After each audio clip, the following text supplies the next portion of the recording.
Good afternoon. Thank you all so much for coming out on this, well, somewhat rainy day. We're glad that it didn't stop you from coming to our event this afternoon. I'm Barbara Snyder, president of Case Western Reserve University, and it is my great honor to welcome you to the 7th and the final event in this year's Power of Diversity series. 3 years ago, the constituents of Case Western Reserve University, our faculty, our staff, our students, and our alumni came together to draft the university's first strategic plan in nearly 2 decades. And as part of that process, we identified 4 core values: academic excellence and impact, integrity and transparency, effective stewardship, and inclusiveness and diversity. Since that time, we have opened a new office at the university that is focused on diversity and inclusion and created a cabinet-level position focused on these issues. And of course, appointed Dr. Marilyn Mobley, a doctoral graduate of Case Western Reserve, as the first vice president for inclusion, diversity, and equal opportunity. Among Dr. Mobley's early initiatives is this lecture series. It kicked off in the fall with Professor Charles Ogletree of Harvard Law School, and it included faculty from our own campus and even a really moving concert reading called Sit In at the Five and Dime. I hope many of you were there, as I was. These events have engaged not only our own campus, but also drawn people from the greater Cleveland community. And these events, of course, are intended to demonstrate our commitment to advancing and understanding diversity from multiple perspectives: historic, academic, and today, of course, economic. Even more important, we think these events have fostered meaningful conversation and reflection long after the events themselves are ended. And that's really the test of the impact these events have. I want to thank everyone involved in presenting and coordinating and attending and supporting these events. And now to bring on the conductor of this orchestra, it is my great pleasure to introduce Dr. Marilyn Mobley, Case Western Reserve's inaugural Vice President for Inclusion, Diversity, and Equal Opportunity. Dr. Mobley. Thank you, President Snyder. Good afternoon, everyone. Good afternoon. Oh, you can do better. Good afternoon, everyone. Good afternoon. I'm delighted to see each and every one of you and to welcome you to our Power of Diversity lecture series. As President Snyder just said, this series was originally decided upon to showcase and give visibility to our own faculty who were doing work related to diversity in their teaching, in their service, or in their research. And we expanded it to include these 2 thought leaders. So I'm really delighted that we launched it with Professor Ogletree, and today we have my good friend, Dr. Julianne Malveaux, president of Bennett College for Women. I would first like to recognize our co-sponsors, KeyBank. If Lynette Jackson is here, and if she could please stand, one of our 2 co-sponsors. Lynette? I don't see her right now. Well, maybe she's coming later, but in any event, we thank KeyBank for being one of our co-sponsors, and we also thank Cleveland Hopkins International Airport System, Erlinda Bradley. Is she here? If you could stand.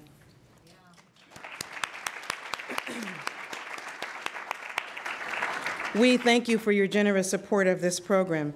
The series is aligned with the vision of our office, which is to promote diversity through inclusive thinking, mindful learning, and transformative dialogue.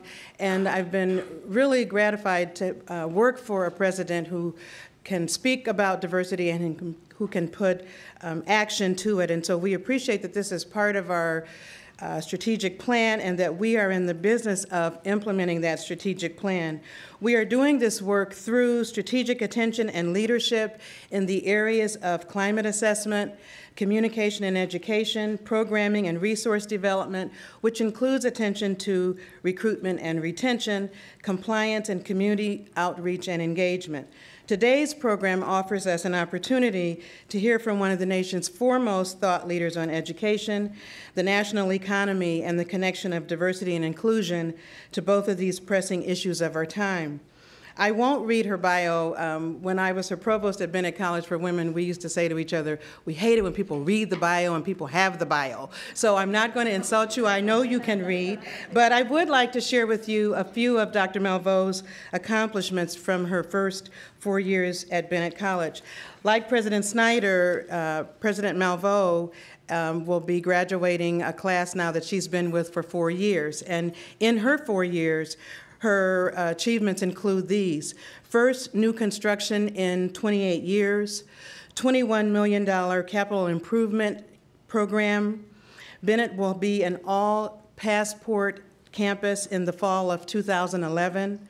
The number of students traveling abroad has quadrupled, including students who have traveled with her to Haiti and South Africa. She has revived the honors program, including the construction of an honors dorm. She's brought new attention to the role women have played in the civil rights movement in Greensboro. The new construction, as I indicated, includes the honors dorm in support of the honors program. And her new book, which you'll be able to get today, was nominated for an NAACP Image Award. So when we thought of inviting her, I was aware that I was going to bring my old boss, and some people have heard me say there was going to be a moment today when I was between my old boss and my new boss, and everything worked out okay. I'm still here. So, so I'm grateful for this opportunity to give Dr. Malveaux publicly credit for being such a phenomenal president, and many of you have already read about her work before, but it's just an opportunity to celebrate with her when I can read that list. Beyond her work at Bennett College, which consumes most of her time, she has been a recognized contributor on the national scene since she earned her Ph.D. in economics from MIT in 1980. Beyond the visiting professorships, she's been a columnist for USA Today, Black Issues in Higher Education, Essence Magazine, and numerous newspapers, including our own Call and Post, who have representatives here today, I believe. She is the author of several books, including Unfinished Business, A Democrat and Republican Take on the 10 Most Important Issues Women Face. And some of you know I was, at the time that I left George Mason University, I was associate provost, and Dr. Malveaux was scheduled to speak, and she couldn't come the day, and so I had to stand in and be Dr. Malveaux that day to represent her book, and that was kind of dangerous as well. But in any event, this was a very important book talking about women's issues in relation to the political arena. Her newest book, Surviving and Thriving, 365 Facts in Black Economic History, will be available, as I said a minute ago. I think I've said enough about her. I just would be remiss if I didn't say she is a beloved sister friend. She's a soror, and I believe there are some Deltas in the house. So if you are a Delta, please wave at us. Stand. There's some Deltas, please stand. Just Deltas in the house, please stand. Okay.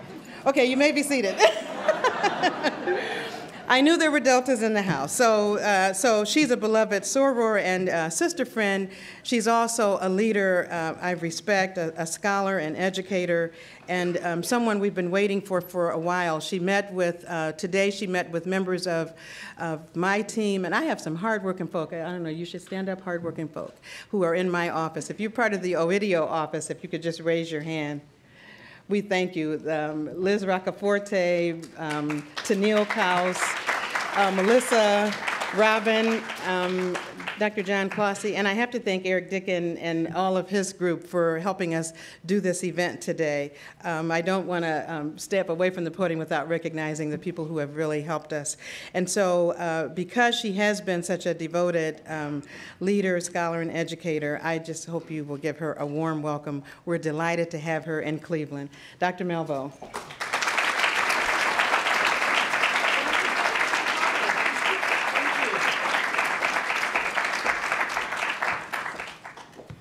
Well, good afternoon, everyone. Good afternoon. First of all, I bring you greetings from Bennett College for Women, the oasis where we educate and celebrate women and develop them into 21st century leaders and global thinkers. I'm delighted to see a Belle in the house who is now a graduate student at Case Western Reserve University. Sisters, stand up.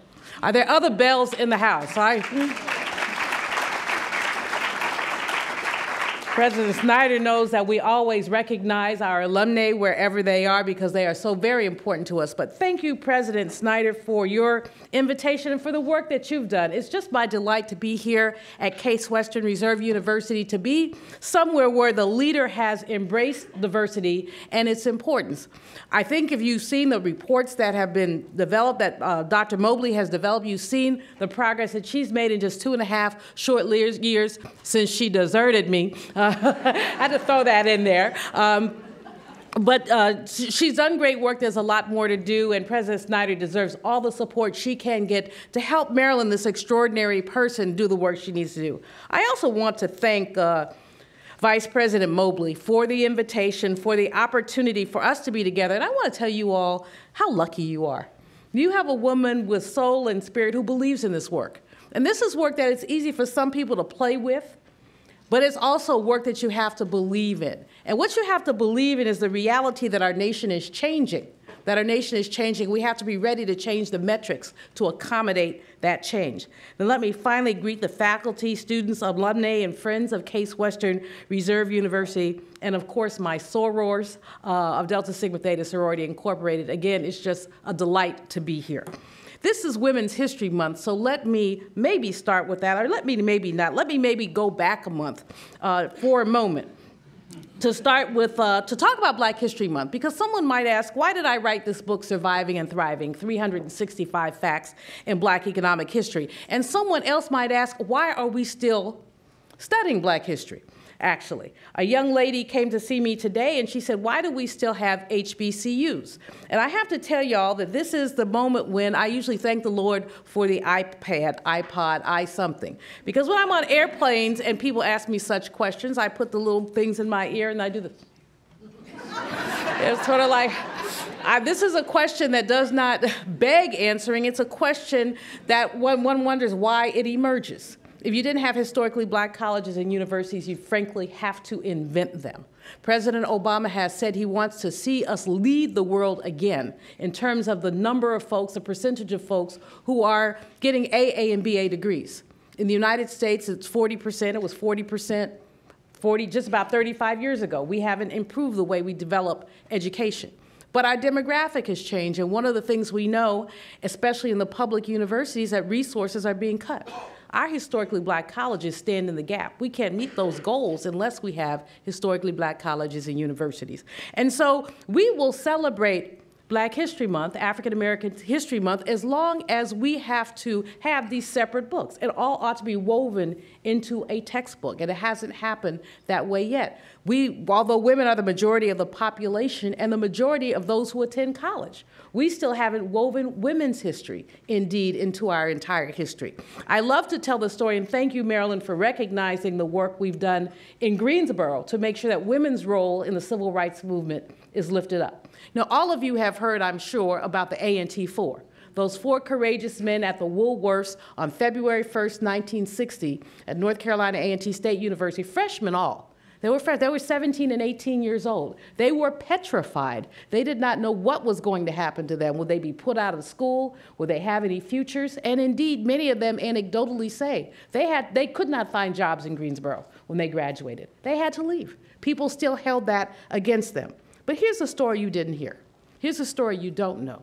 You don't know the role that Bennett College for Women played in that sit-in. It was planned on our campus. Planned on our campus. But nobody will tell you that story because then it speaks to the agency and empowerment of women. Not only planned on our campus, but the first woman president of Bennett College for Women, Dr. Willa Player, was instrumental in the timing of the protests. How did that happen, you might ask? There was a history professor who actually was the NAACP advisor. And the students were meeting, and you know, where there are fine Black women, there will be eager Black men. And so the students were frequently meeting on the campus of Bennett College, and Reverend Jesse Jackson, who was a student a little bit later, affirms that, oh yes, we were always there. In fact, some men say they tried to matriculate at Bennett. I discourage that kind of conversation. It reveals more about them than we care to know. But in any case, they were on the campus with this history professor, and the thought was that they might go out on strike in November. And Dr. Player said, November? Well, you're going to take off in December. You will lose all momentum if you go out in November. The revolution is not like church rev. You don't get to lick your finger up and say, may I please be excused, and have everybody take a pause for a while. And so they ended up going out on February 1st. But people forget that part of the story. So history belongs to she who owns the pen and who uses that pen in her writing. When we celebrate Black History Month, we often have those same Black folks, and I love those same Black folks, they're my Black folks, but they're folks that we never hear about. And it's so important with both Black History Month and Women's History Month to hear about those who are often unrecognized. I just want to use a couple of minutes before I begin my more prepared lecture to talk to you a bit about a couple of women who are very important and who are featured in my book. Elizabethckley is a woman who purchased herself. Now, when I say the words purchased yourself, you're supposed to get this feeling in the pit of your stomach. How do you buy yourself?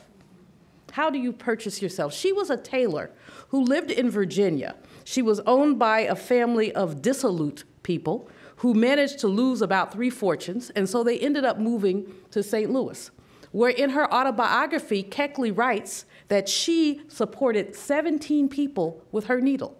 In other words, she was supporting the people who owned her. Imagine that. But she was doing that. She, at some point, her master said to her, you'll probably want to run away one day. She had the interesting integrity, and I say interesting integrity because I wouldn't have had it, to guarantee him that she would not run away until she could pay for herself. And she did. And she did. Imagine that. I often wish that I could be a sociologist, Meryl, and put myself in a time machine and go back to the days of enslavement to do a sociological study of the enslaved people who ran away, the ones who stayed, and the ones who emancipated themselves. Imagine the different personalities. You ran away, you stayed, or you chose to purchase yourself. You chose to purchase yourself. First of all, how do you cut a deal with massa? Think about it. I mean, is this a deal that has any integrity? How do you cut a deal with someone who owns you? When you have the Fugitive Slave Act, the Dred Scott Law that says blacks have no rights that rights are bound to respect.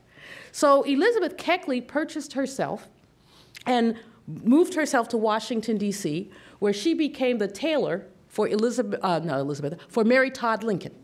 Mary Todd Lincoln, of course, the wife of Abraham Lincoln, who was an interesting lady, perhaps a little manic depressive, and certainly a shopaholic. She had 175 pairs of gloves. That's just trivia, but I thought I would share that. Keckley and Mary Todd Lincoln bonded because they both had lost sons. Elizabethckley had purchased her son's freedom also, but he died in the Civil War. The Lincolns, of course, had a very young son, he was about 11, who died of some mysterious disease, might have been encephalitis or something. Someone here at Cleveland will be able to tell you the answer to that, but I don't know it. But in any case, the two women bonded over the loss of their son, and they became such good friends that when President Lincoln was assassinated, Elizabethckley was the first person that Mary Todd Lincoln called for. At the same time, the two women fell out when Elizabethckley wrote her autobiography because she shared state secrets. Well, they really weren't state secrets, but the two of them talked like girlfriends, black and white, formerly enslaved and free. And so Elizabethckley knew that Abraham Lincoln had issues with members of his cabinet, and she wrote it down, and that made the book sell. Why'd she do that? Well, she needed to make a living, and after President Lincoln had passed, Mary Todd Lincoln, who was a spendthrift, shopaholic, et cetera, didn't have any money for a tailor anymore. And so this sister had to make a living. She ended up dying in poverty, but the story of Mary Todd Lincoln and Elizabethckley is an interesting story of black-white friendship, but also a story of an African-American woman's tenacity and commitment to freedom. Another woman that I would lift up is Mary Ellen Pleasant. She was, there are a couple dead husbands in here somewhere, but she ended up, a formerly enslaved woman, in San Francisco, California, where I'm from, and she got there with today's equivalent of about $1 million. She used her money to underwrite civil rights lawsuits. She used her money. There was a transportation, a bus situation where African Americans were not allowed to sit on the bus in liberal San Francisco, and she used her money to underwrite that. But Mary Ellen Pleasant was an interesting woman for other reasons. She worked in white people's homes as a maid, although she was a millionaire. Why, one might ask? Because she overheard stock tips and use those to expand her own fortune. At one point, she, much like Elizabethckley, was supporting a couple of her white patrons, but she was doing it because it allowed her to front in society. So interesting kinds of, Paul Laurence Dunbar says, we wear the mask that grins and lies, that hides our cheeks and shades our eyes, and you see that mask wearing in our African-American history. The final woman I would lift up in honor of Women's History Month, and who's featured in my book, is Sadie Tanner Moselle Alexander. She, of course, was the first national president of Delta Sigma Theta Sorority Incorporated, but more importantly to me, she was the first African-American woman to get a Ph.D. in economics. She got her degree in 1921 from the University of Pennsylvania. Her story is a very interesting one. She was never able to teach economics because of the segregation in higher education. However, she wrote about economics. She wrote in journals for a couple of years.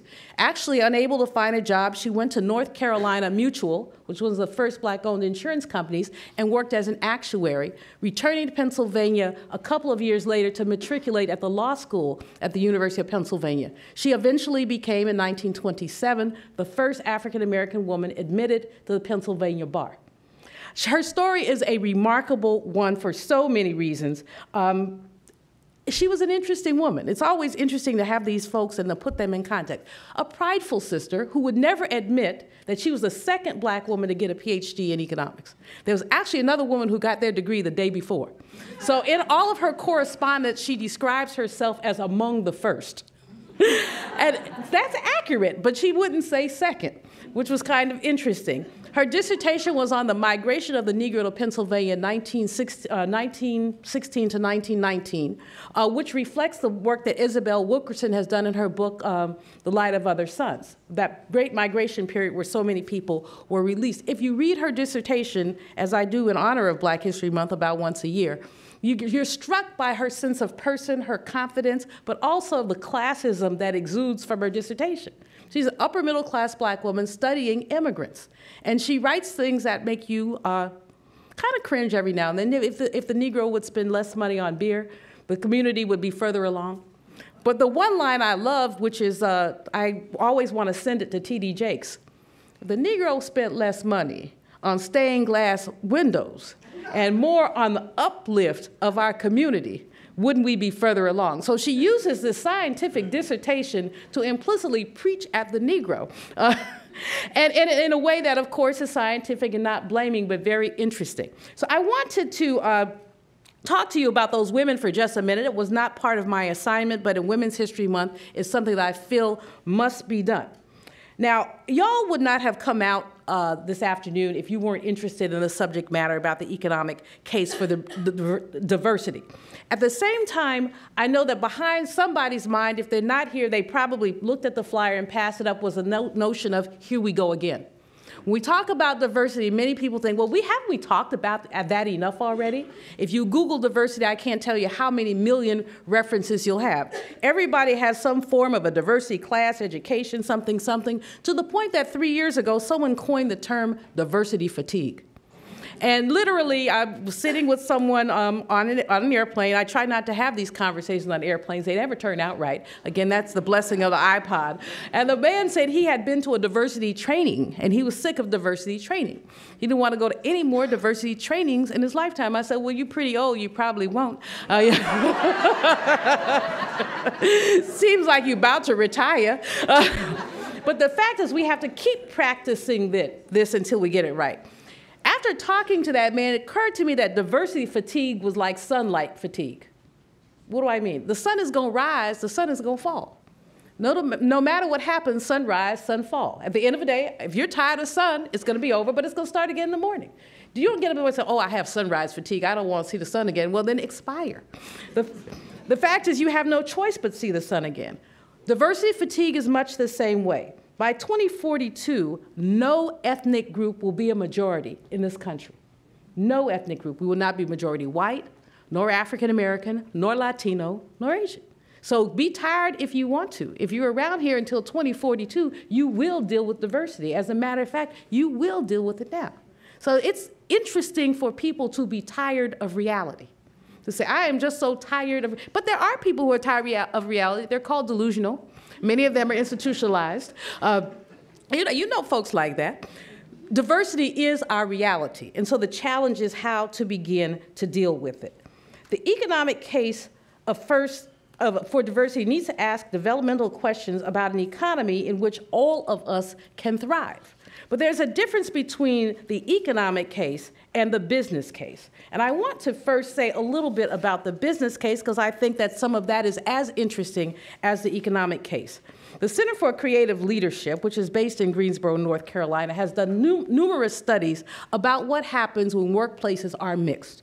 What they find is that diverse teams are more creative and perform better in problem solving than homogeneous teams. Diversity in workplace and processes result in better decision making. The effects of diversity, they find, are highly dependent on the presence, facilitating, or inhibiting conditions in the organization. Absent facilitating conditions, the aforementioned outcomes are reversed. What does that mean? You can have diversity but not work it. You can have diversity and segregation at the same time.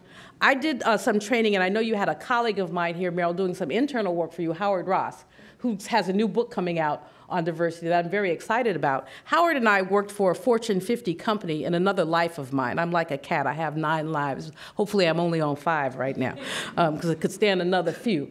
But Howard and I worked in an organization where the bottom of the organization was extremely integrated.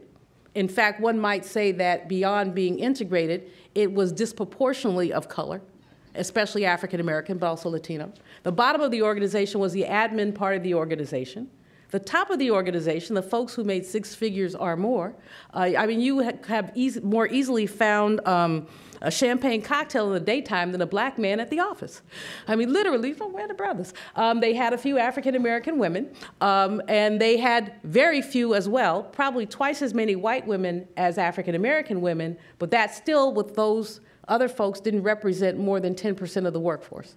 So you had a workforce that if you looked at the numbers, it looked like, wow, 5% African-American, except for all of them were mailmen, admins, et cetera. This was not a place that, and this is a place that actually, if I mentioned them, you'd sort of say, ooh, involved a little bit in the foreclosure crisis. The fact that they chose not to leverage the diversity they had within, I think, played some role in their ultimate demise. And demise may be an overstatement, but not quite. UCLA study of medical students said that medical students who were in residencies said that reporting among these students indicated that those who attended racially and ethnically diverse medical schools felt better equipped to prepare care for diverse patient populations. The IOM Institute of Medicine finds differential treatment of African American men and women, Latino men and women in emergency rooms. African American men, an incidence of going into emergency rooms with broken bones and not getting pain-killing medication. Why? Stereotypes about African American men and drugs. Same with Latino men. So this medical study suggests increased effectiveness if people have experience with diverse organizations. The Conference Board, perhaps one of our more conservative organizations, finds that race and gender diversity are positively associated with higher productivity, product quality, and economic benefits. U.S. Banker, same kind of conclusion. Wall Street Journal, workforce diversity reflecting consumer diversity results in more new product development, consumer confidence, product service marketability, and significant revenue growth. The companies they mention are McDonald's, Pepsi-Cola, IBM, with 3,000% growth from 1998 to 2001 attributed to diversity marketplaces. These are interesting and significant findings. They do suggest that individual businesses that engage in good diversity practices have better results than those who do not. That's a business case. What's the flip side of the business case? From the University of North Carolina Business School, workplace conflict results in a 22 to 53% loss in workplace productivity. The average EEOC complaint costs approximately $60,000 in administrative processes and up to $250,000 in settlements and damages. 25 to 40% of workforce attrition and 20 to 30% of lost productivity can be attributed to poor diversity management. Turnover costs, losing a good employee, finding another one, costs 75 to 100 and 50% of the replaced employee's salary. All of these, again, affect a business bottom line. So it's important to note that business bottom line for individual companies. And I'm talking about individual companies when I talk about diversity. But that's not the economic case. That's the case that comes from looking at individual companies. What does economics mean, and why am I going beyond the individual company? Economics is the study of who gets what, when, where, and why. It's a study of how the pie gets sliced, and who slices the pie. Who gets to take the pieces of pie home, and how come? Well, we know that the pie that we have is a very different pie from the pie we had some years ago. We know we have all kinds of very different people sitting in our workplace and in our world space. We know, as I said earlier, that by 2042, we're looking at an economy, we're looking at a world that is majority minority, that no one will hold sway in 2042. So the question becomes Rodney King's, can we all get along? More importantly, when we look at the rest of the world, we look at the fact that we are indeed global. Our globalization begs for us to deal with issues of our diversity. But globalization also raises questions about where the United States fits in the competitive arena. And in terms of talent, technology, in terms of any number of issues, we lose productivity and societal input when we choose to ignore diversity. What am I talking about? If we look at, I mentioned a statistic earlier, I said that the United States, 40% of us have AA and BA degrees. Well, this is true whether we're, actually the number's a little higher now, but if you're over 55 years old, which I call the back nine of life, they used to call middle age, but I don't think anybody over 55 is going to live to be 110.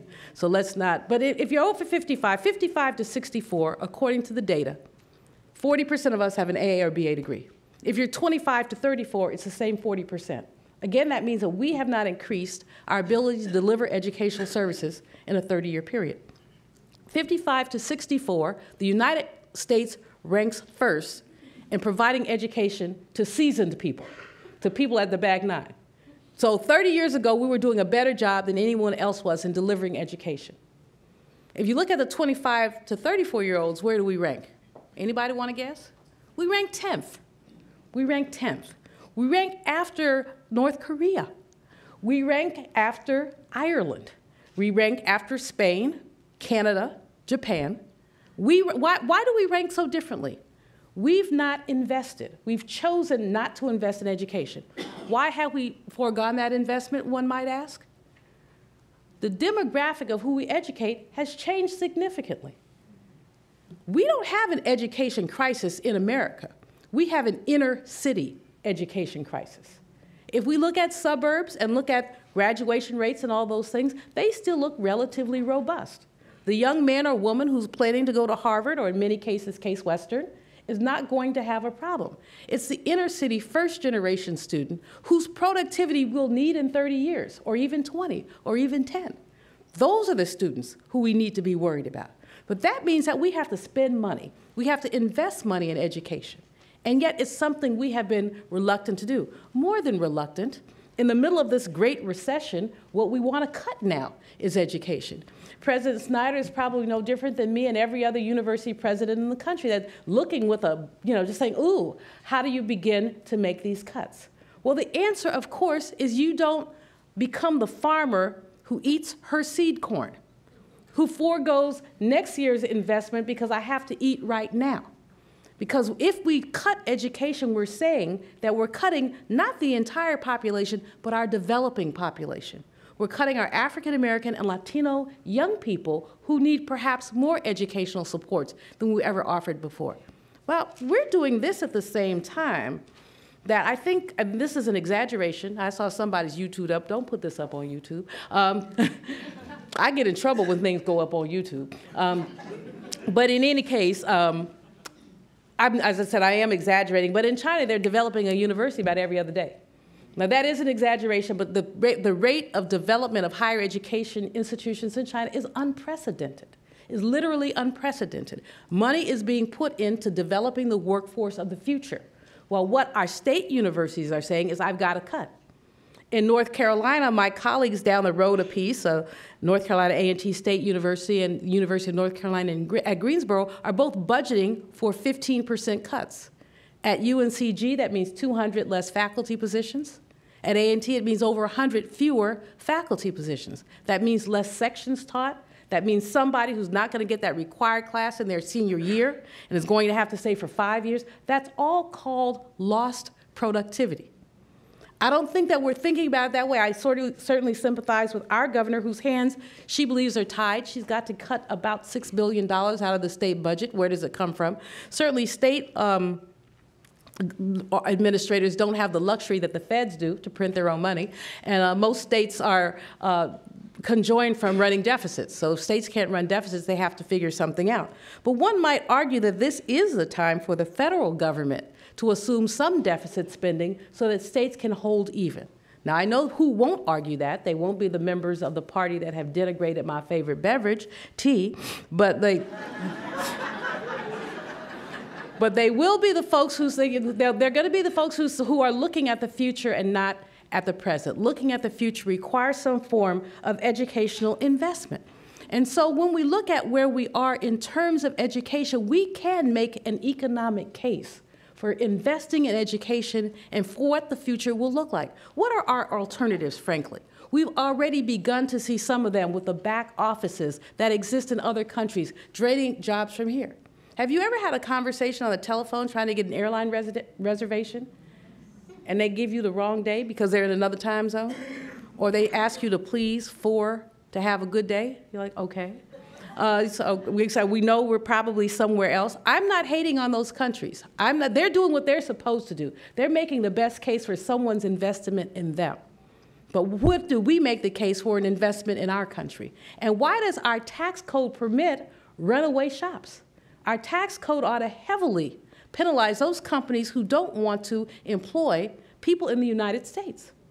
We are the United States where we need jobs and investment. So we ought to be able to facilitate the corporate involvement of job development. We haven't done industrial policy since the 1970s or early 1980s. Industrial policy is when you look and project what kind of jobs are we going to have and what do we need to do then to make sure that our workforce is trained for these jobs. We haven't done this kind of work in a very long time. And in not doing this work, in leaning back to laissez-faire economics because we believe that we don't want too much government regulation, we're saying let's just throw our future in the air like a bunch of fiddlesticks and see how they land. Let's just see what happens. That's not planning. That's not the most developed country in the world. We're seeing the erosion in our economic power in any number of ways. We're no longer the largest economy. The euro is more widely traded than the dollar. Indeed, every day someone has an article somewhere, some of them are well-researched, about what will happen when China takes over. The fact is that for me, and this is slightly political, which I was not invited to do, but every now and then we veer, when you look at Libya and our intrusion in Libya, which one can argue either way, one thinks about human rights violations around the world and why we're so silent when those violations occur in China. But there's something called the balance of trade, and you have to be a little bit quiet when somebody is holding that many of your dollars. And so some of our notion that we're so pro-democracy, we're strategically pro-democracy. We're strategically against human rights violations. There are human rights violations, and then there are human rights violations. Bill Clinton apologized because the United States never went to Rwanda. Well, we saw people being killed at a rate much more rapid than the killings in Libya. So we just have to think a little bit about some of the things that we do and how they deal strategically, and that was my political aside. Let me come back to the economy. Meryl, I'm cleaning up my act just for you.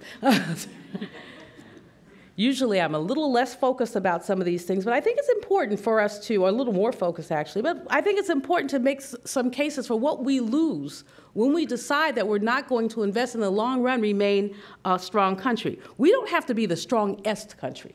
No one is suggesting that we become crazy, but we do have to maintain a strength and a comparative advantage. One of our comparative advantages, frankly, is diversity. Every piece of data that I read you earlier about the business case really speaks to the way the United States has been able to go into other countries, develop new products. It's when we leverage the diversity we have that we benefit and that our companies benefit. Think about the fact it's no accident that McDonald's, who has made an enormous investment in diversity, an enormous investment.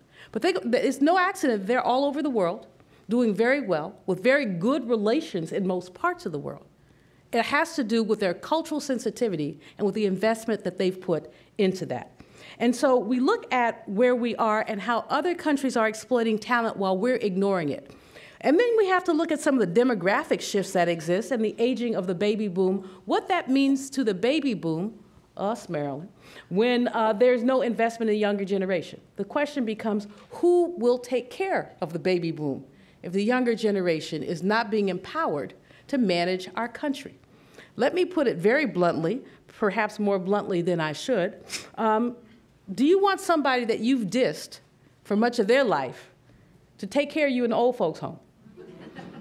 Someone who did not get sufficient education is now working, they might be sticking you with a needle, and they don't know how to read fractions. Just imagine that.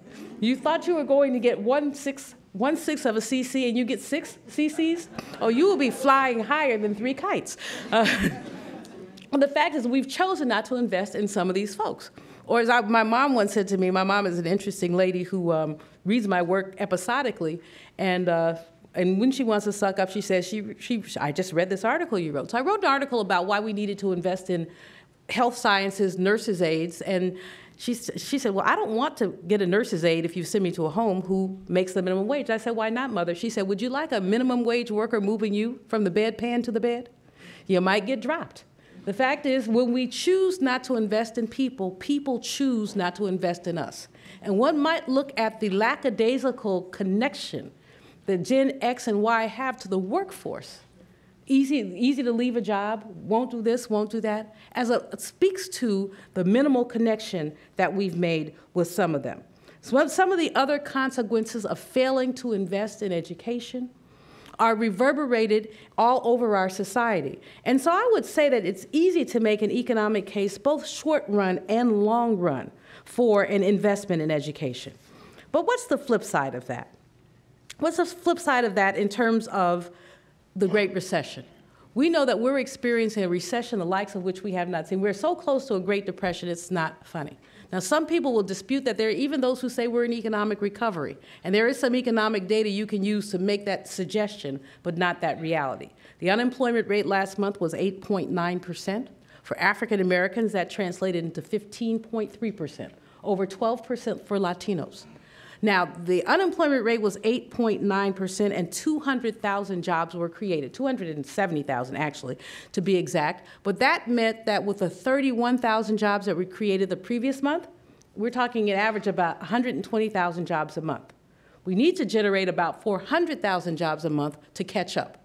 So based on just last month's data, it would take us until 2019 to catch up to the 5% unemployment rate that we enjoyed in 2007.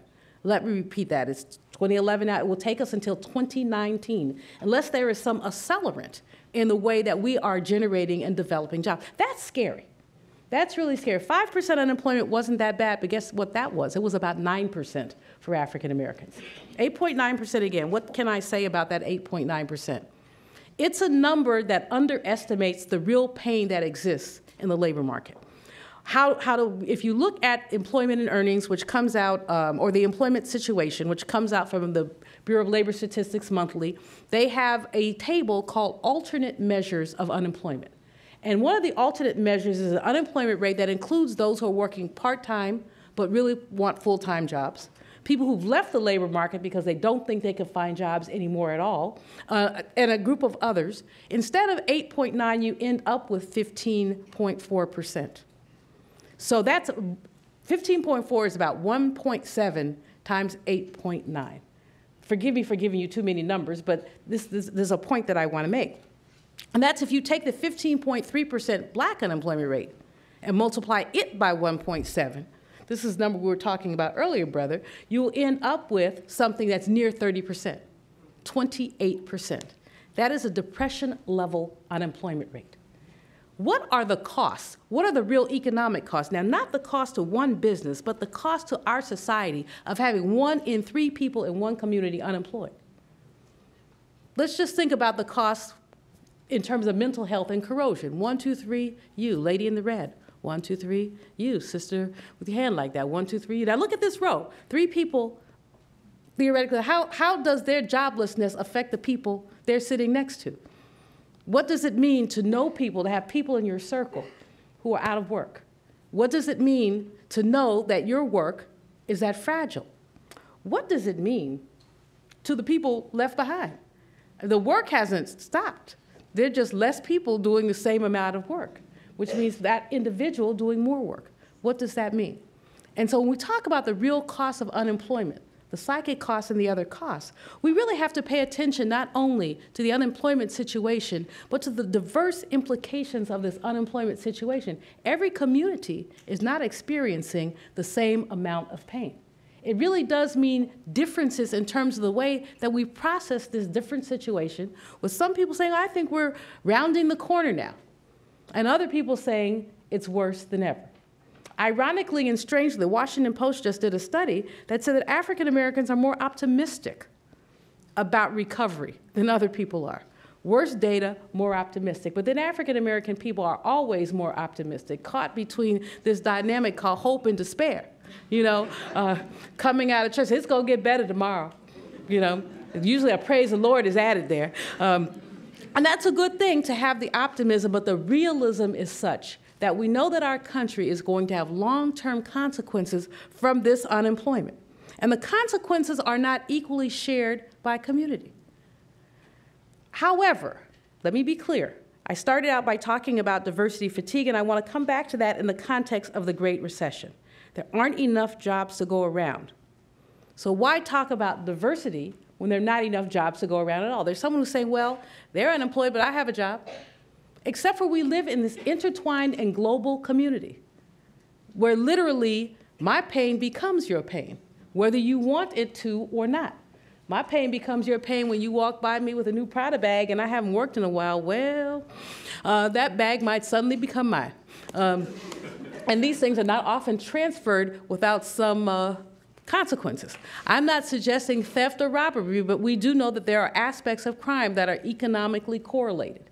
We also know that we are looking at long-term consequences. So the recession poses major problems for conversations about diversity. It poses major problems because in a time of scarcity, people are tempted to cut soft issues. And if it's not connected to bottom line, profit, then this is perceived by many as a soft issue. Yet is diversity a soft issue when you look at long-run implications? I would suggest that diversity join the many metrics that we use to measure organizational success. What am I suggesting? In the same way that people look at profits as an organizational outcome or budget cutting, why not look too at diversity? It's interesting. I had a great conversation with a group of staff this afternoon, and we talked a little bit about how people are perceived as being a little hard-charging when they go after diversity goals, but not when you go after other goals. Imagine coming into, and I can relate to that. I think that President Snyder can too. When you come into universities, when I came to Bennett College, they said I was too aggressive, too hard-charging. Guess what? Sweetie Pie was not going to get 4 buildings built in 2.5 years. That's not something that you get to do by knitting and smiling at folks and say, yo, what's up? So like, I want it and I want it now, and if I can't have it now, I want it yesterday. The standard that I chose to measure myself by was how many buildings was I going to get built in that short of a period of time. I understand, President Snyder, you had to cut a budget very quickly and that you exceeded expectations by how quickly you cut that budget. I'm sure you were a little hard-charging. But if we can be hard-charging about some of these things, can't we be hard-charging about diversity too? When people talk about, we should take our time. Why? Have you ever asked your boss for a raise and then said, take your time? We say we shall overcome someday. Have you ever asked your boss for a raise someday? Usually you say, if I can't get a raise by X day, I'm going to start looking for new work. You say, we have metrics for certain things, but not for other things. My argument is that we have to have metrics for diversity too. Even in the middle of recession, we have companies turning over jobs every day. Even in the middle of recession, there are hires taking place. There's firing being done. There's reorganization being done. There's turnover that's taking place because organizations are not static organizations. Every single day, even in recession, new businesses are being founded. New people, new kinds of technologies are coming to the table. We need to figure out ways, especially with these new ventures, to ensure that the diversity metric is maintained. It's critical. And so while there are challenges that are being posed, the challenges are not insurmountable. What's insurmountable, frankly, are attitudes that keep us static and attitudes that say, I'm tired of talking about diversity. Well, then here's the thing. Stop talking about it. Just do it. You don't have to talk about diversity. You have to operationalize the reality that we will come to live and begin to year after year after year. We have to operationalize the fact that we really do have a nation that will look very different, looks very different today. Today, what is it, about 70% of the population is white, and the number is going down. We have to operationalize those facts, and this is not anti-white or pro-people of color. It's a reality that's based on birth rates, that's based on immigration rates, that's based on other rates. We've been a country that's absorbed people again and again and again. And let's say that we can continue that absorption. That's what makes America great. And one of our key metrics is indeed our diversity. One of the things that gives us comparative advantage is our diversity. So when we can begin to measure that comparative advantage, as many companies have done, I think then we look at our country being as great in the future as it has been in the past. Some of us have given up. They said America won't be as great anymore. You see all these that our children will not do as well as their parents.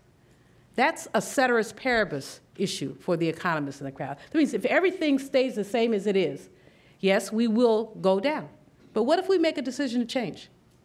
Then we can look at the future eminence of our nation, which I think is what we all are shooting for. I want to end there by, again, going back to the reality of two things. One, our nation will change in ways that we must be excited about and not frightened of. And two, nobody likes change but a wet baby.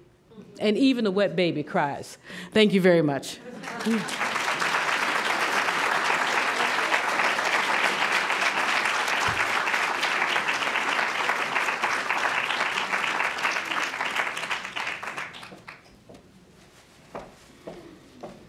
Questions? We're going to do questions, but Dr. Malveaux, we first just want to thank you for stimulating thought. I know the questions are coming, but we just want to thank you for such a wonderful, thought-provoking lecture today. Thank you. Thank you so much. We have microphones here. If you have questions for Dr. Malveaux, we ask that you please come to the microphone. It's much harder because we are taping it if you're not at the microphone. Thank you. Hi, how you doing? Good afternoon. Thank you for taking my question. I've been reading your articles for a long time. I've been waiting for you to come up with a section that's, I would call the boycott du jour and the support du jour, those organizations that via a metric that you come up with, because I trust your judgment so much, tells me which organizations support a worldview that supports diversity and which ones maybe don't, and so I could decide where to spend my money based on something like that. Thank you. Thank you for that, and thank you for the challenge. It is a challenge. You know, with the consolidation of industry, what's very interesting is so often within the same industrial rubric, you'll find a company that's very good and also a company that's not very good. You know, thinking about, for example, the AT&T acquisition of T-Mobile. I mean, it raises questions for me about what their demographic compositions are, some of those other kinds of things. But I'm going to take your challenge because it's something that I do want to write about. So thank you. Another question or comment?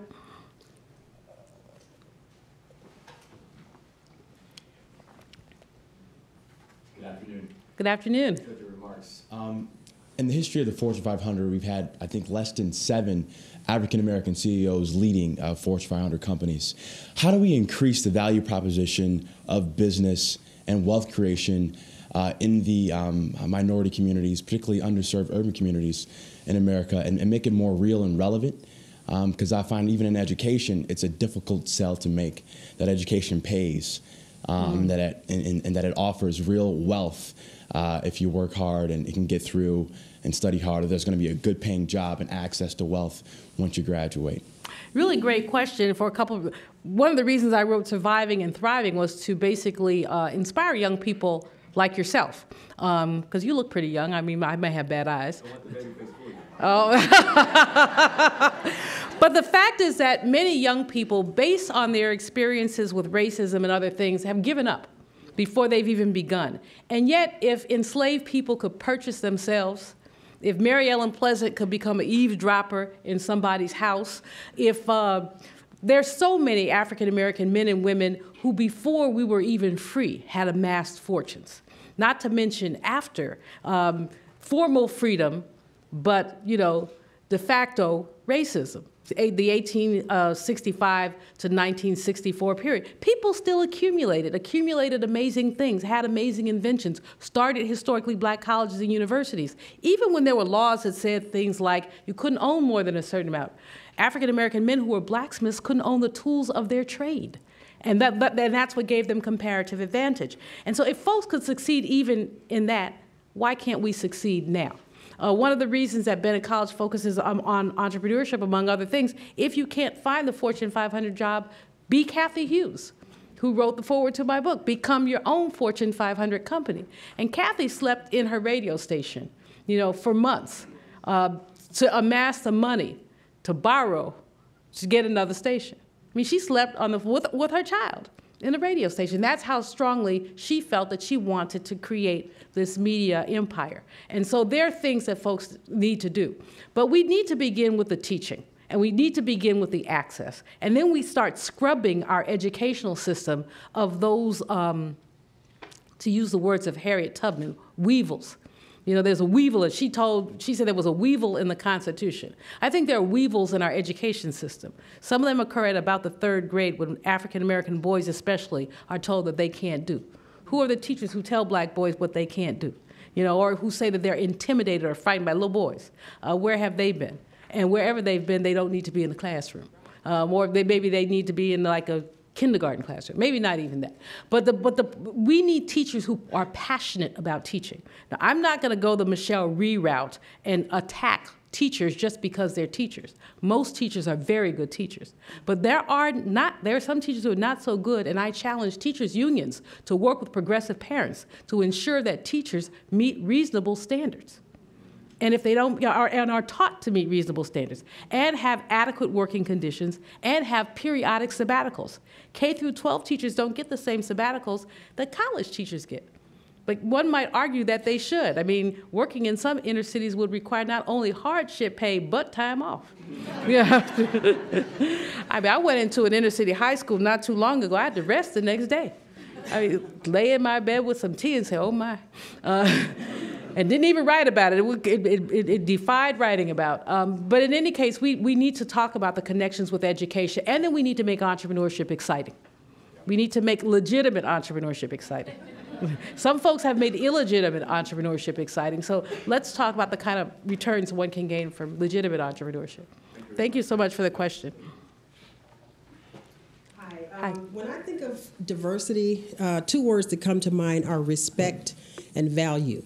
Because it seems to me that in a lot of instances when people don't value other people, they have a tendency to withhold resources and, not pass budgets and take away money from budgets and that type of thing. So those are 2 of the words that come to mind when I think of diversity. And also when people don't understand certain people, they tend to want to destroy them or keep them in a certain place. So where would we start with diversity training? Does it start in the home? Because, and for some people in some homes, I think even getting used to the diversity of their own children is sometimes a challenge, So does it start in the home, or does it start in the school, or? Well, that's a really great question, because I think that the diversity that most parents have to deal with is generational diversity.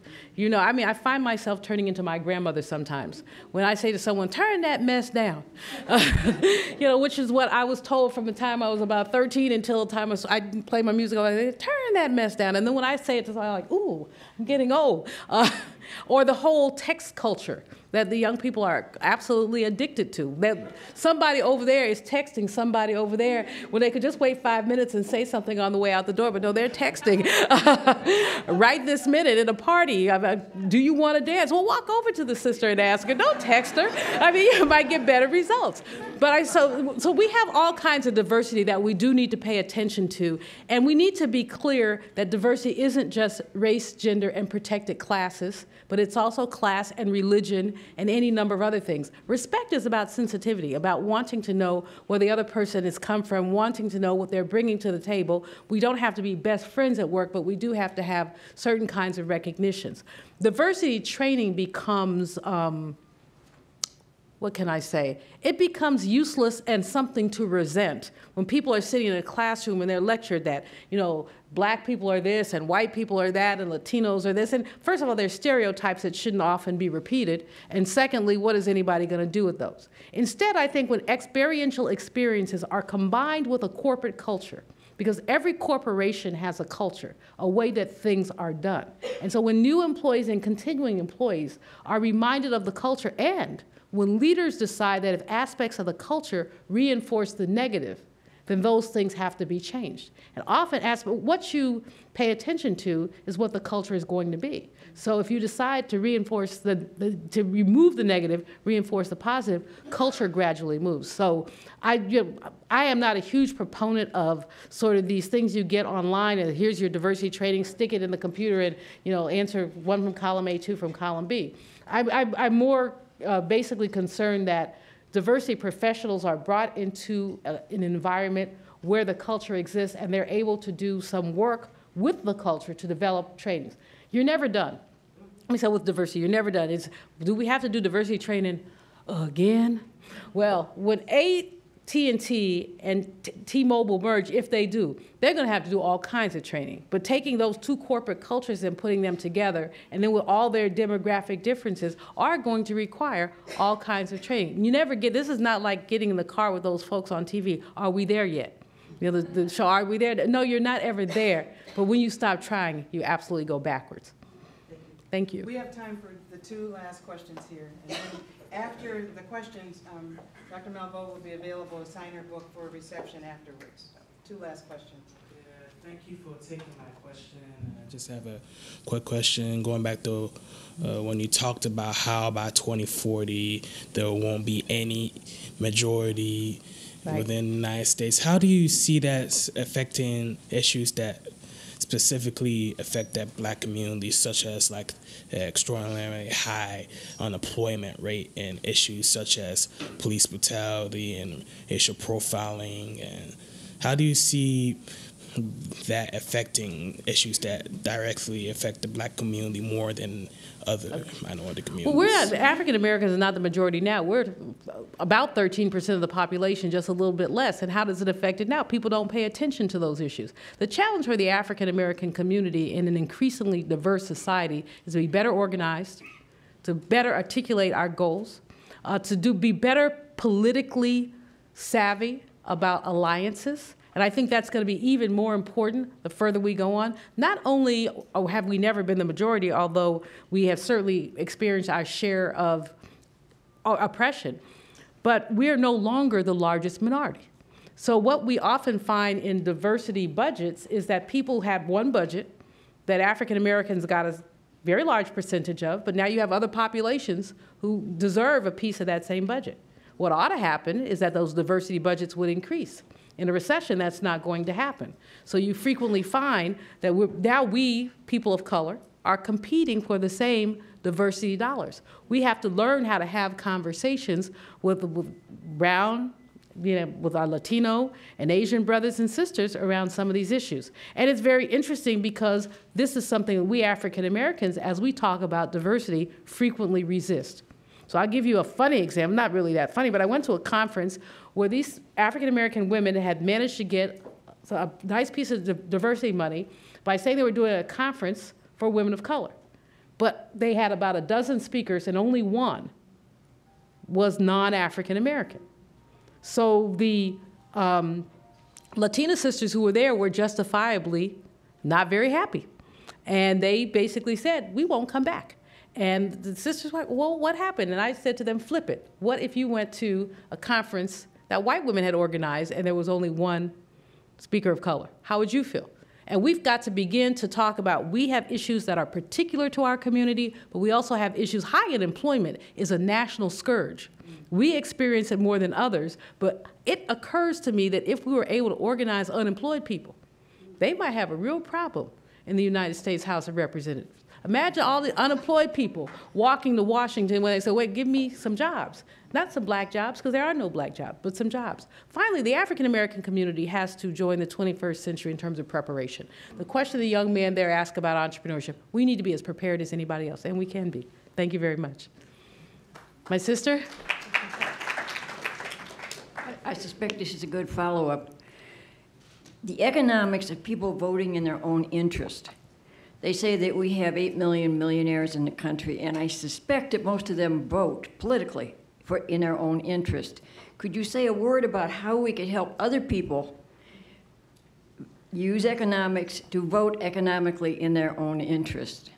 You know, that's such a great question because many of our millionaires actually vote in the public interest. Bill Gates' dad and a couple of other people took out an ad about a year ago talking about being against the tax cuts because it effectively hurt us.